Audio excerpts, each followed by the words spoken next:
A Spring Morning by Addie Fleming. It was a sunny and warm day in spring when Claire and her parents decided they would try something new and make sweetgrass baskets. There was a local indigenous tribe that was offering this experience to help bring people closer to nature and to also learn about the culture by the Mohawk River. The local tribe wants to teach others about the culture using the hands-on activity of making these baskets, teaching the Mohawk language, and trying to connect people to nature. The sweetgrass baskets are a staple of Mohawk culture, while the tribe is trying to bring the Mohawk language back to life. As Claire and her family got to the river, she started to feel at ease. Claire always felt her best and happiest when she was outside. The feeling of the sun beating on her and the breeze around her, the sounds of the river flowing and the birds chirping. She felt weightless. Claire sat at the table as the elders of the tribe started to explain the significance of sweetgrass baskets. They went into the history of them and the Mohawk tribe. Claire was mesmerized. She loved learning and always has, but this was different. This was information that Claire wanted to embody. Everything she learned, the language, the way of life, the skills, she wanted to live this way. As Claire started making her basket, she started to talk with one of the elders. She learned the elder's name, Tom Porter, which she was really surprised at how American it sounded.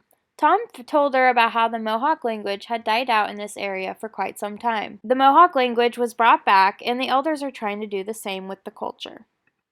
Claire told Tom how she was now getting older and that she couldn't enjoy being outside anymore because it was considered too kiddish. Tom laughed at this. He told Claire that there was no such thing as being too kiddish. He told her that being kiddish is something everyone needs.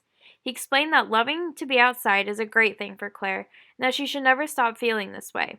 Tom explained to Claire that she can use her voice and her actions to help make a change for nature. After making her basket, Claire decided to go to the river.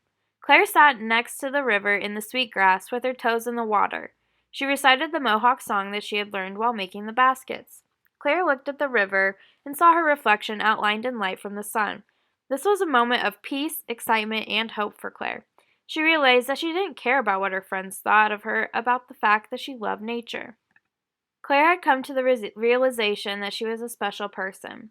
She had a unique relationship with nature and that she should embrace this. She also came to understand that she should use her relationship with nature to better nature. She could use this to fight for not only nature, but indigenous people. Claire knew that she had a lot of power and that it was up for her to use this power in a good way. After this realization, Claire decided to speak up for nature. Claire became close friends with Tom and the other elders, and together they raised awareness for not only nature and its health and well-being, but also for indigenous people. Claire joined the tribe in many more activities like this one for years to come. She even set up a field trip with her school to go visit the tribe, learn indigenous songs, and make sweetgrass baskets.